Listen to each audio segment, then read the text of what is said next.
If you're watching this right now, don't scroll away, because what I'm about to tell you isn't some creepypasta or late-night campfire story. This happened to me, and even now, I can barely wrap my head around it. My name is Daniel. I'm 34.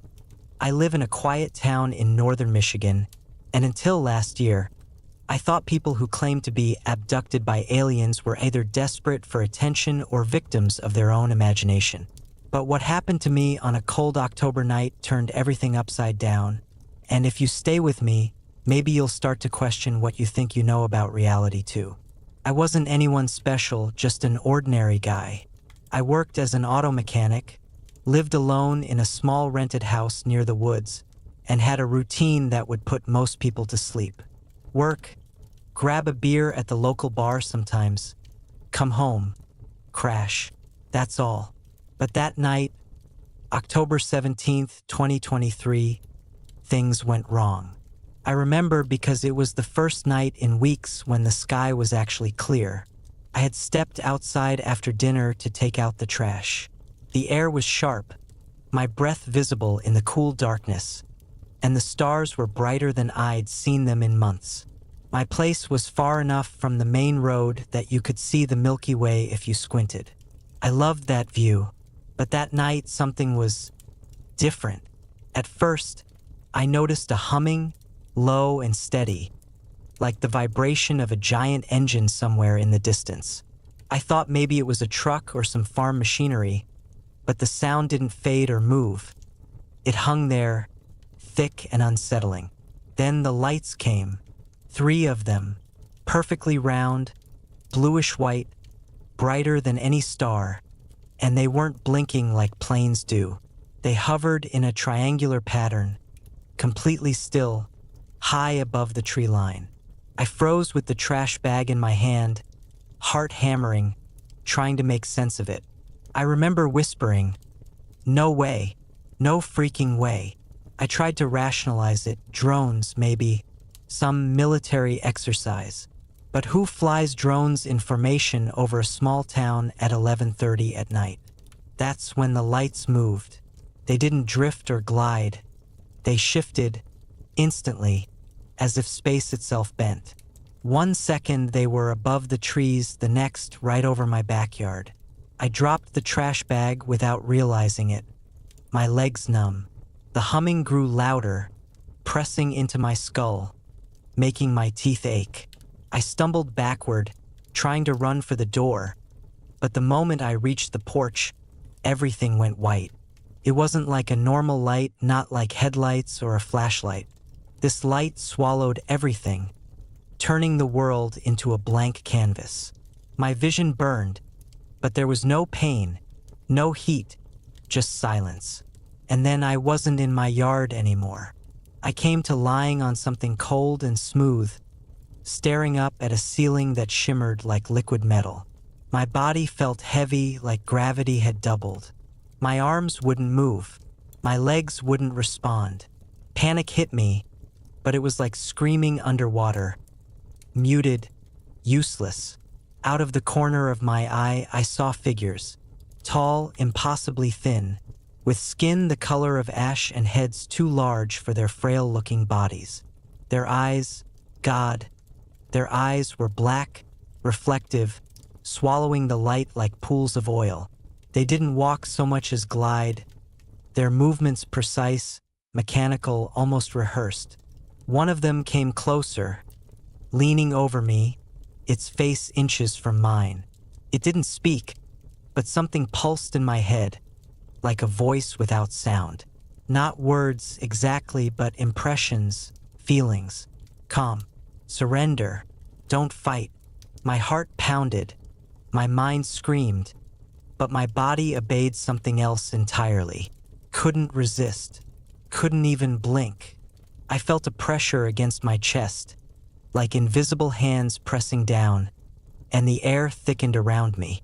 Suddenly, an opening appeared above, like the ceiling itself melted, revealing a swirl of colors I can't even describe. It wasn't the sky. It was something beyond, like looking through a window into another dimension. The figure gestured, or maybe it just thought, and I felt myself rising, weightless, pulled into that impossible light. That was the moment I knew. Whatever was happening, there was no going back. I don't know how long I drifted in that light, seconds, hours, maybe longer. Time didn't feel real anymore. It was as though I'd been pulled through a tunnel without walls, every direction stretching and folding over itself. Then, suddenly, I was lying down again, though not on the same cold table as before. This surface was softer, almost like a cushion, yet it seemed alive, pulsing faintly beneath me. The room around me glowed with a pale blue light that had no visible source. No lamps, no bulbs, just the air itself shimmering. At first, I thought I was alone, but then I realized the walls weren't solid. They were transparent, and beyond them, I saw more figures. Dozens, maybe hundreds. Some moved gracefully, others stood motionless, as if waiting for something. And I wasn't the only human there. Through the transparent walls, I caught glimpses of others lying on similar cushioned platforms. Men, women, even a kid who couldn't have been older than 12. Their eyes were closed, their bodies still, like they were sleeping, or sedated. My stomach twisted. That's when the whispers started, not with sound, but in my head again. Only this time it wasn't calm. It was chaotic, a flood of impressions, images, emotions crashing into me. I saw flashes of planets I didn't recognize, skies with colors no human I should ever see, oceans of liquid silver stretching beyond the horizon. I saw structures so vast they made mountains look small, floating in space like impossible cities. And I saw experiments, tables lined with human bodies, machines moving over them, beams of light piercing through flesh without leaving scars. I saw organs, blood, fragments of DNA unraveling and reassembling. I felt my chest tighten until I couldn't breathe. Then, just as suddenly, it all stopped. Silence. My head pounded like I'd been slammed against a wall. One of the figures entered my chamber, or maybe the wall simply dissolved for it to pass through. It hovered closer, its black eyes unblinking, its spindly fingers moving in precise motions over my body without touching me. Something warm spread through my veins, and the panic in my chest eased, against my will. I tried to speak, to beg for answers, but my lips wouldn't form words. Still, the creature seemed to hear me, or at least it responded. A thought pressed into my mind. Observation, study, survival. The words didn't belong to me.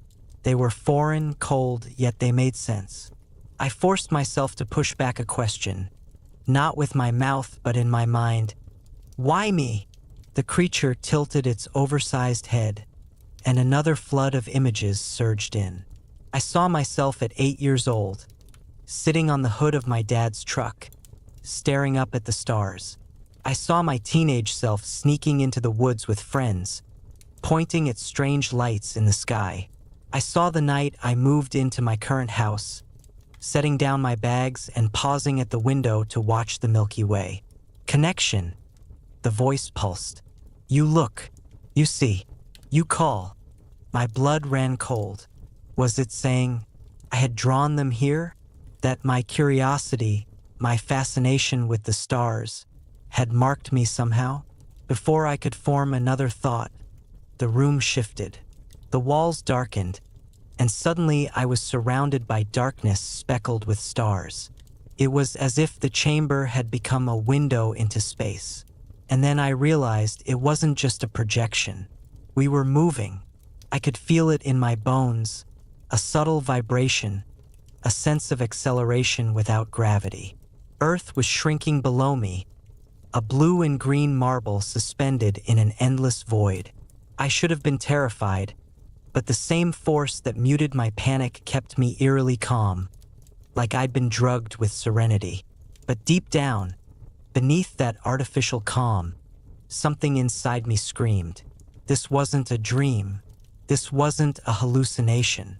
I was leaving everything I had ever known behind. As the planet grew smaller, I caught one last glimpse of its curved horizon glowing with sunlight.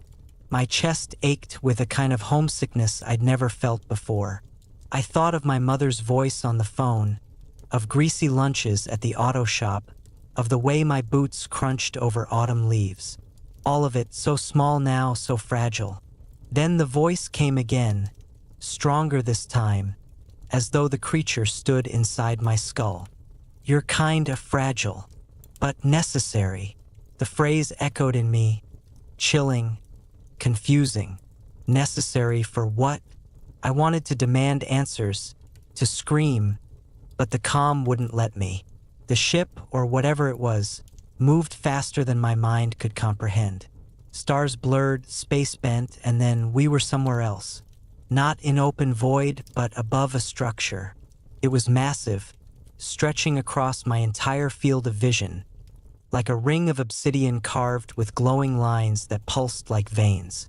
It wasn't just a ship, it was a city in space, orbiting a star I didn't recognize. And for the first time since the night began, the calm inside me broke. I knew whatever awaited me here was far beyond anything I could survive. The space city, or whatever it was, looked alive. Its surface rippled with moving patterns of light, not random but purposeful, like veins feeding energy through a body. As we approached, I noticed openings along its colossal ring, docking bays large enough to swallow entire skyscrapers.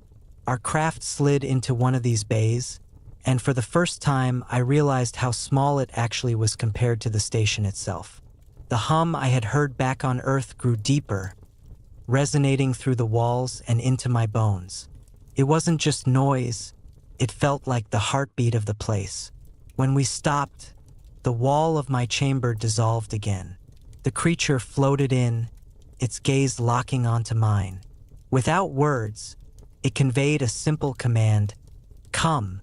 My legs trembled as I stood, surprised that I could move again. The floor beneath me wasn't solid metal, but something softer, like glass that yielded just slightly under my weight. I followed because I had no choice. As I stepped beyond the chamber, I entered a vast corridor, taller than any cathedral, glowing with streams of light that seemed to flow like liquid along invisible paths. And I wasn't alone.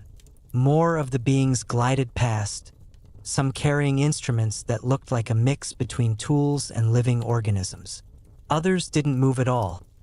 They stood against the walls, their black eyes tracking me in silence. There were humans too, dozens of them, moving in dazed lines, escorted by the beings. Some looked blank, as if their minds had been emptied, while others glanced around with wide, terrified eyes.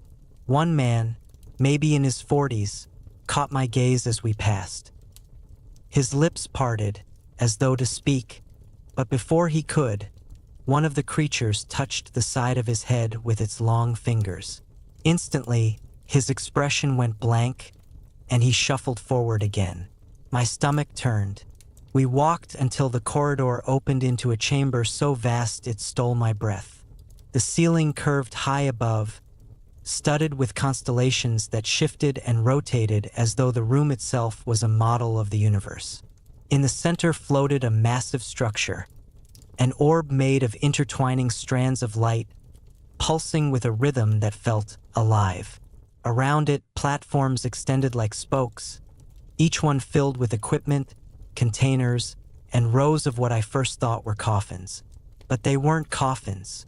They were capsules, transparent, filled with a faint blue liquid, and inside each one, a human. Hundreds of them, men, women, even children. Their bodies floated motionless, eyes closed, faces pale but peaceful, as though asleep in another world. My throat tightened. I stumbled closer, my breath fogging the glass of one capsule. Inside was a young woman, maybe in her 20s, her dark hair fanning out in the liquid. A breathing mask covered her mouth, tiny lights blinking along the frame. She didn't look dead. She looked preserved, The creature beside me projected another thought into my mind. Colder than ice. Preservation. Study. Memory. My voice finally tore free, raw and shaky. Why? Why are you doing this to us? The being tilted its head again, the way an owl might when curious. Another flood of images surged into my brain. I saw Earth, not as it is now, but scorched, oceans boiling, forests reduced to ash. I saw stars dying, collapsing into darkness. I saw other species, beings I couldn't recognize, trapped in capsules like ours, preserved in the same liquid, stored like artifacts in a museum. And then I saw myself, floating in one of those capsules, my eyes closed, my body forever frozen in that blue glow. I stumbled back, clutching my head, gasping for air. No, I whispered. You can't do this. But they could, and they would. The creature raised one hand, and a strange energy wrapped around me, pulling me toward an empty capsule at the end of the row. My heels dragged against the floor as I fought, clawing at the invisible force. My chest burned with panic. Stop, please, I'm not. My words cut off as another presence entered the room. It wasn't like the others. Taller, broader, with skin that shimmered faintly silver instead of gray. Its eyes were even larger, but not entirely black. There were faint streaks of light running through them, like tiny galaxies.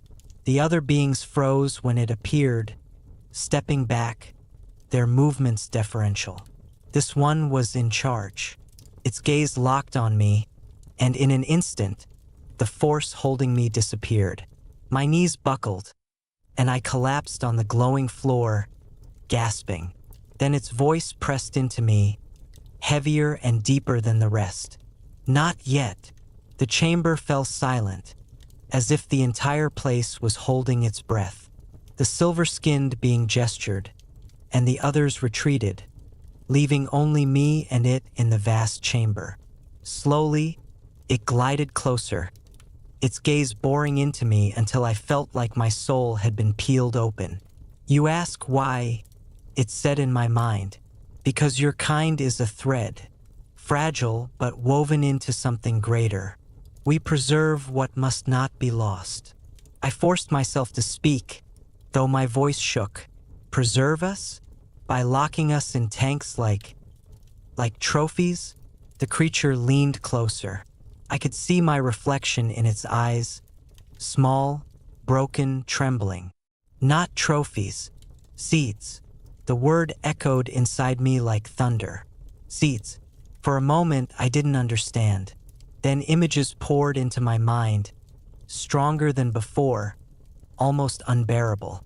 I saw Earth, not destroyed but abandoned, its cities collapsing into ruins, forests overtaking concrete, oceans swallowing coasts.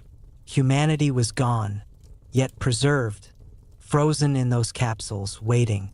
I saw distant worlds, barren and lifeless, suddenly blooming with green under unfamiliar suns.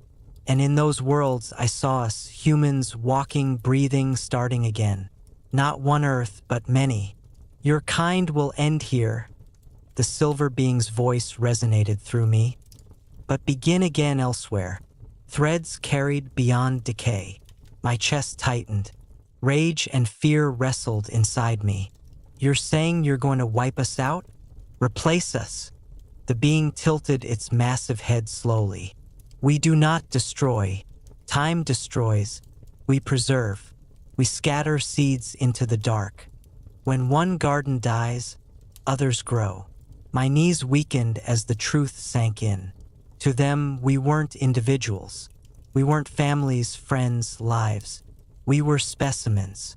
A species to be cataloged, replicated, replanted across the stars like crops. I stumbled back toward the rows of capsules, staring at the sleeping humans suspended in blue liquid. Was this our future? To be stored like files in a cosmic archive until they decided to resurrect us somewhere new? My thoughts spun. I couldn't let this happen. Even if I was powerless, even if resistance was pointless, something in me refused to surrender. I won't be a seed, I whispered, my fists clenching. I'm not yours to keep. The silver being studied me for a long moment, its galaxy-filled eyes unreadable. Then, without warning, the chamber shifted. The light dimmed, the walls dissolved, and I was standing in darkness broken only by faint stars. My body was no longer heavy. I was floating.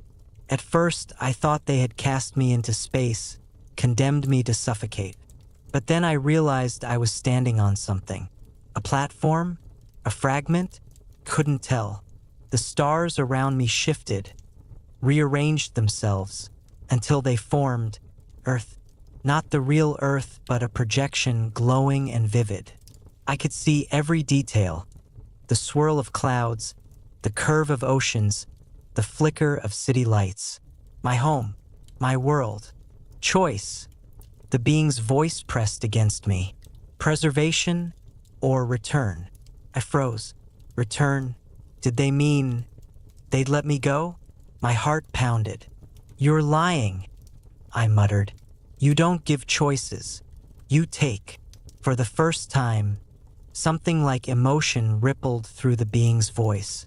Not anger, not sympathy. Something colder. One seed must choose for the rest. We offer one. My throat went dry. One seed. One choice. Was I supposed to decide the fate of everyone they had taken? Everyone they had preserved? Or was it only my fate? Whether I would be returned to Earth or stored away forever? I wanted to scream, to demand clarity, but I knew it wouldn't matter. Their logic wasn't human. Their morality wasn't ours. I looked again at the projection of Earth. So small, so fragile. I thought of my life, the grease under my nails at the auto shop, the smell of motor oil, the cheap beer with friends, the phone calls with my mom. Ordinary things, beautiful things, things that made me human. Tears burned my eyes as I whispered, "Take me back. I don't care what happens. Just let me go home." The stars flickered. The projection of Earth grew brighter, expanding, swallowing me whole. The last thing I felt was the weight of the silver being's gaze, burning into my mind like a brand. You will forget. Then blackness. When I opened my eyes, I was lying in my backyard. The trash bag I dropped still sat at my feet, torn open, garbage scattered across the grass. The night was quiet, the stars ordinary, the humming gone. For a long time, I couldn't move. I just lay there, staring at the sky, waiting for the lights to return. They never did. It wasn't until the next morning that I realized something was wrong. My phone said October 23rd. A week had passed. A week of my life gone. People at the shop said I'd vanished. No one knew where. Couldn't explain. I still can't. I told myself it was a dream, a hallucination, some psychotic break. But when I look at the night sky, I feel it, their presence. Watching, waiting, and sometimes, when I close my eyes, I see the silver being's gaze again, and I hear its voice whispering in the back of my skull. You will forget, but I haven't, and I know this isn't over. Someday they'll come again. Maybe for me, maybe for all of us. And when they do, we won't be ready.